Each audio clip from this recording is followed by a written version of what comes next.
राधे राधे दोस्तों। कल की कथा में हमने सुना जगन्नाथ जी की कथा में कलयुग आगमन के उपरांत प्रभु की प्रेरणा से माला और आज इंद्रद्युम्न ने भगवान श्री कृष्ण, बलभद्र जी और बहन सुभद्रा जी की ऐसी ही प्रतिमा जगन्नाथ मंदिर में स्थापित कराई।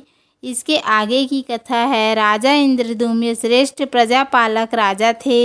प्रजा उन्हें बहुत प्रेम करती थी। प्रजा सुखी और संतुष्ट थी। राजा के मन में इच्छा थी कि वह कुछ ऐसा करे जिससे सभी उन्हें स्मरण रखें।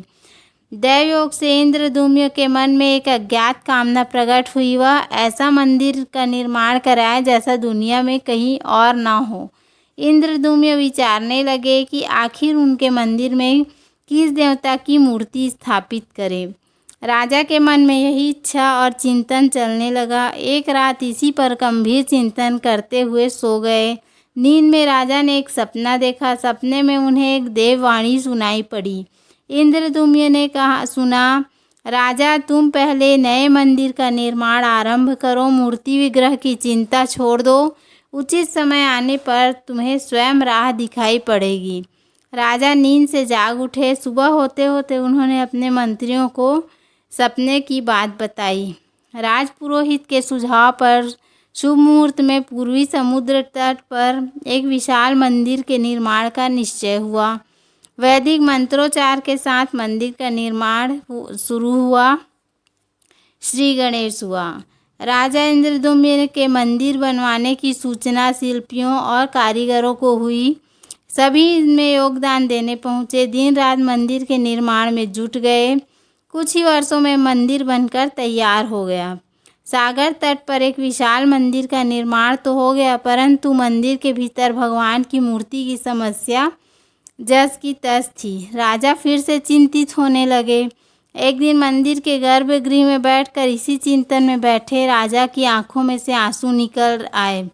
राजा ने भगवान से विनती की, प्रभु आपके किस स्वरूप को इस मंदिर में स्थापित करूं, इसकी चिंता से व्यग्र हूँ। मार्ग दिखाइए। आपने स्वप्न में जो संकेत दिया था उसे पूरा होने का समय कब आएगा। देव विग्रह विहीन मंदिर देख सभी मुझ पर हंसेंगे। राजा की आंखों से आंसू झर रहे थे और वह प्रभु से प्रार्थना करते जा रहे थे, प्रभु आपके आशीर्वाद से मेरा बड़ा सम्मान है। प्रजा समझेगी कि मैंने झूठ में ही स्वप्न में आपके आदेश की बात कहकर इतना बड़ा श्रम कराया। हे प्रभु मार्ग दिखाइए। राजा दुखी मन से अपने महल में चले गए। उसी रात राजा ने फिर एक सपना देखा।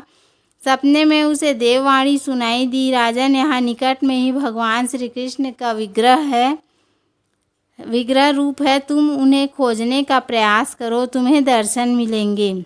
इंद्रद्युम्न ने स्वप्न की बात सुनकर पुरोहित और मंत्रियों को बताई। सभी यह निष्कर्ष पर पहुँचे कि प्रभु की कृपा से सहज प्राप्त नहीं होगी, इसलिए उसके लिए हमें निर्मल मन से परिश्रम आरंभ करना होगा। भगवान के विग्रह का पता चलने की जिम्मेदारी राजा इंद्रद्युम्न ने 4 विद्वान पंडितों को सौंप दिया। प्रभु इच्छा से प्रेरित होकर चारों विद्वान 4 दिशाओं में निकले। उन चारों में से एक विद्वान थे विद्यापति। वह चारों में सबसे कम उम्र के थे। प्रभु के विग्रह की खोज के दौरान उनके साथ बहुत से अलौकिक घटनाएं हुई।